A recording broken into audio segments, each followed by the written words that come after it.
Hi, I'm Carlene with Embroidery Library. In this video, I'll show you how to make greeting cards extra special with machine embroidery. This is a great way to dress up cards for Christmas, other holidays, birthdays, thank you notes, or just because. We'll go over a few techniques, including stitching directly on cardstock, stitching on fabric to add to a card, and adding some lace or in the hoop accents. Let's get started. It's always fun to stitch on unexpected materials. We've created some embroidery designs specifically for cardstock. We'll put a link to those below. These designs are digitized and tested to behave well when you stitch them onto a card. And they're sized for two common sizes, A7, which is a 5" by 7" card, and A2, which is 4 1/4 inches by 5½ inches. You'll want to use a nice sturdy cardstock. You can either buy blank cards at the craft store, or you can buy sheets of cardstock or watercolor paper and make your own card. High quality cardstock will have longer fibers and be less likely to tear while stitching.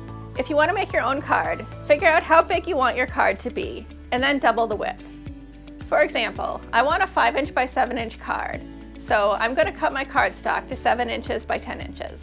Then you'll want to find the center point of the long edge and fold your cardstock exactly in half. If you have a paper trimmer like this, you can use the scoring blade to make a nice neat fold. Next, you'll want to mark the placement of the design on the card. Print out the design at actual size with embroidery software. Poke a hole in the center of your template and place it where you want your design on the front of your card. Mark the center point and the axis lines with a pencil very lightly so you can erase them later. You don't need to mark the whole line, you can just mark the edges of the card. Now it's time to hoop up our card.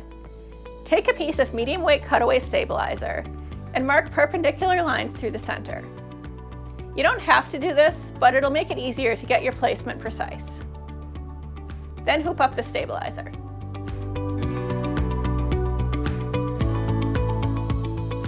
Open up your card and spray the inside front of the card with temporary spray adhesive.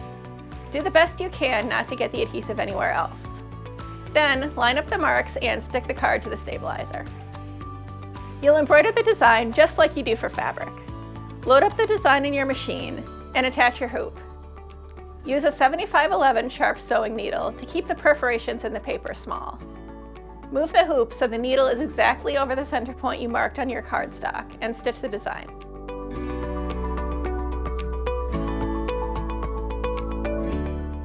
After your card is done stitching, unhoop it.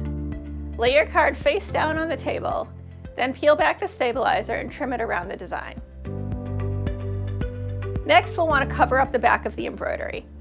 Cut a piece of cardstock that's just a tiny bit smaller than the inside front of your card, and use a double-sided tape runner or a glue stick to stick it in place.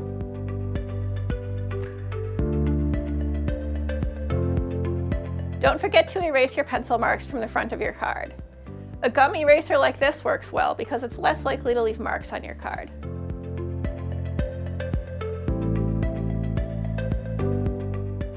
Another way to use embroidery on cards is to stitch on fabric and attach that to your card, or to put it in a card with a frame. The nice thing about this is that you're not limited to designs made for cardstock. You can use pretty much any design you want. When you're choosing designs, pay attention to the size to make sure it'll work well for your card. For this card, we're going to stitch the fabric on the front of the card. I've already made my card like I did before, and I stitched out this bouquet design on some linen fabric. Cut your embroidered fabric to the size and shape you want, and then trim the stabilizer very close to the embroidery. At this point, you can press your embroidered fabric to make sure it's as smooth and flat as possible. Spray the back of your fabric with temporary spray adhesive very lightly, then press it onto the front of your card. Use a sewing machine to stitch all the way around the edges of your fabric. Leave at least 1/8 inch around the edge. If you want, you can fray the edges of your fabric a little bit to give your card a rustic look. Another way you can use embroidered fabric is to insert it into a frame card. You can buy a card like this or make your own. This is super simple. Just take your embroidered fabric and cut it so it's the right size and shape to insert into your card. Use a double-sided tape runner to stick the embroidered fabric to the inside of your card. Then you can use another piece of cardstock to cover up the back, just like you did with the other cards.